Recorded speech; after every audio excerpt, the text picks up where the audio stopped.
जरा एक कप चाय देना। जी मालिक अभी लाई। अरे मालिक क्या हो गया है? मेरी मौत का वक्त करीब है, मेरे तीनों बेटों को बुला दो जल्दी से। ठीक है मैं अभी फोन करती हूँ। हेलो नूरान, तुम्हारे पापा को अटैक पड़ा, जल्दी से तीनों भाई घर पे आ जाओ। मालिक मैंने फोन कर दिया, वो लोग आते ही होंगे। जल्दी से इमाम साहब को बुलवा लो। जी फरमाइए। इमाम साहब ये मेरी वसीयत है, मेरे तीनों बेटों को पढ़ के बता देना। इमाम साहब मेरे 3 बेटे हैं, 2 बेटे मेरे फरमाबरदार हैं और 1 बेटा नाफरमान है। मेरी सारी जायदाद सिर्फ मेरे 2 बेटों को दी जाए, तीसरे बेटे को मैं अपनी जायदाद से बेदखल करता हूँ।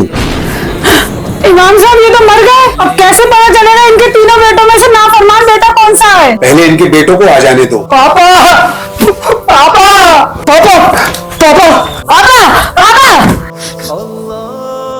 इमाम साहब, पापा मरते वक्त हम लोगों के लिए कुछ करके गए थे। हाँ, मरने से पहले तुम्हारे वालिद साहब ने एक वसीयत लिखवाई थी, जो कि मैं सुनाता हूँ। अब ध्यान से सुनो तुम तीनों लोग।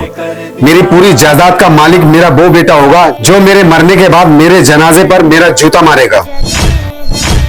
नहीं नहीं इमाम साहब, मैं काम हर किस नहीं कर सकता। इमाम साहब, मेरी सारी दौलत मदरसे और मस्जिद को दे दीजिए, मुझे कुछ भी नहीं चाहिए। इमाम साहब मैं ये काम हरगिज़ नहीं होने दूंगा, मुझे जूता दो, मैं अपने बाप के जनाजे पे जूता मारूंगा। यह है जूता।